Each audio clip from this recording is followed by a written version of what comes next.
ପ୍ରତିବର୍ଷ ମାଘ ମାସ ଶୁକ୍ଳପକ୍ଷ ପଞ୍ଚମୀ ତିଥିରେ ଶ୍ରୀପଞ୍ଚମୀ ବା ସରସ୍ୱତୀ ପୂଜା ପାଳନ କରାଯାଏ। ପୂଜାର ପୂର୍ବ ଦିନ ବିଦ୍ୟାଳୟ ପରିଷ୍କାର ପରିଚ୍ଛନ୍ନ କରାଯାଏ।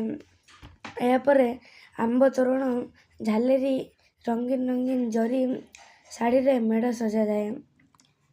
ପୂଜା ଦିନ ପରିଷ୍କାର ପରିଚ୍ଛନ୍ନ ଭାବରେ ଗାଧୋଇ ନୂଆ ପୋଷାକ ପିନ୍ଧି ପ୍ରତ୍ୟେକ ପିଲା ଭୋଗ ନେଇ ବିଦ୍ୟାଳୟକୁ ଆସନ୍ତି। ପୂଜାରୀ ନନା ମନ୍ତ୍ର ପାଠ କରି ପୂଜା କରନ୍ତି ଏବଂ ମାଙ୍କୁ ଆମେ ପୁଷ୍ପାଞ୍ଜଳି ଦେଉ। ପ୍ରତ୍ୟେକ ବିଦ୍ୟାଳୟ, ମହାବିଦ୍ୟାଳୟ ଏବଂ ଶିକ୍ଷାନୁଷ୍ଠାନ ମାନଙ୍କରେ ମହା ଆଡ଼ମ୍ବରରେ ପୂଜା ପାଳନ କରାଯାଏ।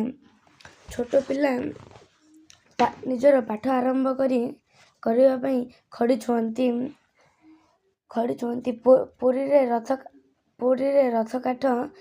ସେଦିନ ପୁରୀରେ ରଥ କାଠ ଅନୁକୂଳ କରାଯାଏ।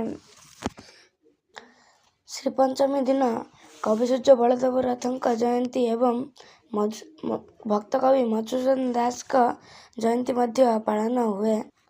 ଶେଷରେ ମା ସରସ୍ୱତୀଙ୍କୁ ଏତିକି ପ୍ରାର୍ଥନା କରିବୁ ଯେ ସମସ୍ତ ଛାତ୍ରଛାତ୍ରୀମାନଙ୍କୁ ଉପଯୁକ୍ତ ବୁଦ୍ଧି ପ୍ରଦାନ କରିବେ।